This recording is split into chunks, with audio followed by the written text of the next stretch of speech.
नमस्कार साथियों, आप सभी का स्वागत है जीके लाइन में। साथियों, आप सभी को बता दूं कि मध्य प्रदेश भोपाल की ओर से कक्षा 10वीं का हिंदी का जो पेपर है वर्ष 2021-22 में जो लगने वाला है अभी 18 फरवरी को आपका, तो वो पेपर यहाँ पे वायरल हो चुका है। फटाफट से आप पूरा पेपर है वो यहाँ पे रीड कर लीजिए।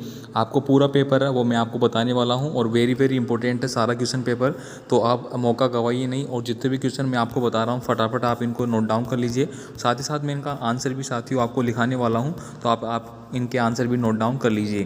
तो चलिए दोस्तों, मैं स्टार्ट कर लेता हूँ पेपर। और आपके इस पेपर के आने की बहुत ज़्यादा संभावनाएं हैं। पेपर एकदम वायरल हो रहा है और आपके यहाँ से लीक हो चुका है पेपर। जैसा कि दोस्तों, सबसे पहले क्वेश्चन की अगर मैं यहाँ पे बात करूँ तो पहला क्वेश्चन आपको पूछा गया है सही विकल्प का चुनाव करना है। यानी कि टोटल आपके 6 क्वेश्चन आपको दिए गए हैं, 1 नंबर का एक क्वेश्चन है, ठीक है। तो पहला क्वेश्चन की बात करें, राजनीति किसने सीख ली है। तो यहाँ पे जो 4 ऑप्शन आपको दिए गए हैं, इनमें फर्स्ट जो आपका क्वेश्चन है उसका ब ऑप्शन कर्षण ने इसका सही आंसर आएगा। नेक्स्ट देखिए यहाँ पे हास्य भाव का स्थायी भाव कौन सा होता है। तो ये आप सभी जानते हैं, इसका हास्य भाव हास होता है, तो ऑप्शन नंबर ए है वो आपका करेक्ट आंसर है। नेक्स्ट देखिए समास के प्रकार होते हैं, तो समास के 6 प्रकार होते हैं, तो ऑप्शन नंबर डी आपका करेक्ट आंसर है।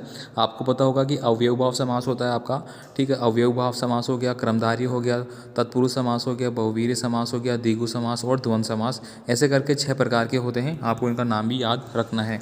नेक्स्ट देखिए, भोलानाथ के ललाट पर कौन सा तिलक सुशोभित था। तो इसका आंसर आपको कर देना है बभूत का। आगे देखिए यहाँ पे संचारी भाव की जो संख्या है वो कितनी बताई गई है। तो संचारी भाव की जो संख्या है साथियों वो आपकी 33 बताई गई है, तो ऑप्शन नंबर सी आपका करेक्ट आंसर हो जाता है। नेक्स्ट देखिए, गोपियाँ किसे बढ़भागी कह रही थी। तो ये कृष्ण को बढ़भागी कह रही थी, तो बी नंबर का ऑप्शन आपका करेक्ट आंसर है।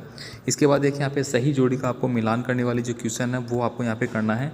तो यहाँ पे मैं सही जोड़ी का मिलान करके आपको बता देता हूँ। ये भी आपके 6 क्वेश्चन हैं और 6 नंबर के हैं, ठीक है। तो आप फटाफट से सारा क्वेश्चन पेपर रीड कर लीजिए, आपके एग्जाम में पेपर यहीं से आने वाला है, ठीक है।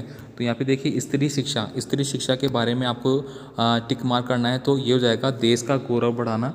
इसके बाद एक अंक की रचना है वो एकांकी कहलाएगी आपकी। इसके बाद रामचरितमानस एक महाकाव्य है, एकाकी एक ये भी है, तो ये आपकी क्वेश्चन नंबर जो 4 है साथियों, एकाकी कहानी ये भी एक, तो ये मनु भंडार की हो जाएगी यहाँ पे। इसके बाद देखिए, माता का अंचल, तो ये शिव पूजन से है और जयशंकर प्रसाद छायावादी के हैं, तो आप इसका स्क्रीनशॉट ले लें। चलिए आगे मैं बात करूँगा यहाँ पे खालिस्तान के जो क्वेश्चन है उनके बारे में, तो आप इनको देख लीजिए फटाफट से। पहले क्वेश्चन का जो आंसर है वो आप नोट डाउन कर लेंगे। यहाँ पे सूरदास किस रस के कवि थे। तो ये थे आपके वात्सल्य के, तो आपका ऑप्शन नंबर बी करेक्ट हो गया। यहाँ पे नाटक में अंक होते हैं, तो नाटक में अनेक अंक होते हैं। इसके बाद देखिए, भोलानाथ का वास्तविक नाम क्या था। तो तारकेश्वर नाथ था। काव्य के मुख्य जो भेद है वो कितने होते हैं। तो काव्य के मुख्य भेद 2 होते हैं। मात्रिक छंद में गणना होती है, तो मात्राओं की होती है। महाकाव्य में जीवन का चित्रण होता है, तो ये समग्र रूप से होता है। इसके बाद लास्ट 7 नंबर का जो क्वेश्चन है, रस को किसकी आत्मा कहा जाता है। तो काव्य की आत्मा कहा जाता है, तो ये आपका सही आंसर हो गया, तो ये आपने टिक मार्क कर लिया होगा। इसके बाद देखिए यहाँ पे सत्य सत्य जो क्वेश्चन है साथियों, इनको मैं आपको बता देता हूँ। साथ ही मैं आपसे रिक्वेस्ट करूँगा साथियों, प्लीज़ चैनल को सब्सक्राइब जरूर रखें। नेक्स्ट देखिए साथियों, आपको यहाँ पे सत्य और असत्य के रिगार्डिंग कुछ क्वेश्चन पूछे गए हैं। इनके आंसर अपन जान लेते हैं, कौन सा सत्य है और कौन सा असत्य है। पहला देखिए, बाल गोविंद भगत ग्रस्त नहीं थे, तो ये बात आपकी दोस्तों असत्य हो जाएगी यहाँ पे, ठीक है। इसके बाद देखिए, समाज के 3 भेद होते हैं, तो इस समाज के 3 नहीं 6 भेद होते हैं। अभी अभी अपन ने पढ़ा है, तो ये बात गलत हो गई। बेजू की मुलाकात मसून तिवारी नामक व्यक्ति से हुई थी। तो क्वेश्चन नंबर जो 3 है इसका आंसर आपको सही टिक मार्क करना है, यानी कि ये आपका कौन सा है, सत्य कथन हो गया। शिव धनुष राम ने तोड़ा था, तो ये का क्वेश्चन है, ये क्वेश्चन का आंसर आपको यहाँ पे टिक मार्क करना है, बिल्कुल करेक्ट आंसर है ये। इसके बाद देखिए, महारानी के सूट की कीमत भारतीय मुद्रा में 5,000 रुपये थी। तो 5 नंबर का जो क्वेश्चन है इसका आंसर भी आपको सही पे टिक करना है। अस्थायी मनोविकार स्थायी भाव कहलाते हैं, तो ये बात आपकी गलत होती है।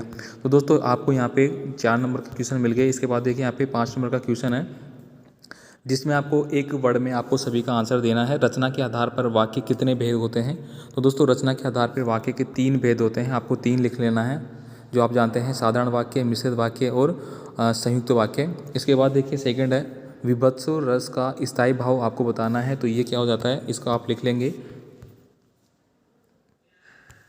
जुगुत्सा, ठीक है। क्या होता है, जुगुत्सा। इसके बाद देखिए, रिपोर्टाज किस भाषा का शब्द है। तो ये आपका जो 3rd नंबर का क्वेश्चन है ये आपका फ्रेंच भाषा का शब्द है, तो आपको फ्रेंच लिख लेना है। नेताजी सुभाष चंद्र बोस की प्रतिमा कहाँ पर लगी हुई थी। तो दोस्तों, ये कस्बे, कस्बे के जो मुख्य चौराहे हैं, ठीक है, कस्बे का जो चौराहा था वहाँ पे लगी हुई थी, तो आपको टिक मार्क कर लेना है। नई दिल्ली में क्या नहीं था, तो दोस्तों नई दिल्ली में नाक नहीं थी, ठीक है, यानी कि वहाँ पे सम्मान की बात नहीं थी तो नाक नहीं थी।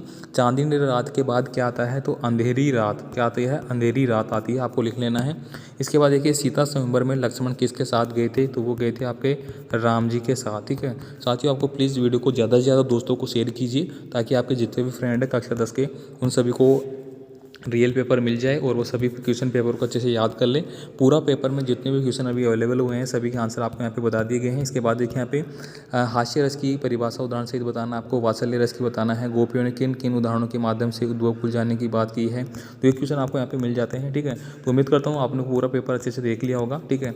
बाकी आप इसको PDF फाइल है वो आपको मिल जाएगी, ठीक है, टेलीग्राम से, आप वहाँ पर टेलीग्राम को ज्वाइन कर लीजिए, ठीक है। तो आपको मिलते हैं फिर नेक्स्ट पेपर के साथ नई वीडियो में। तो फटाफट से दोस्तों के साथ पूरा पेपर है वो शेयर कर दीजिए। बाकी आपका कोई भी कमेंट आप मुझे कमेंट कर सकते हैं। धन्यवाद।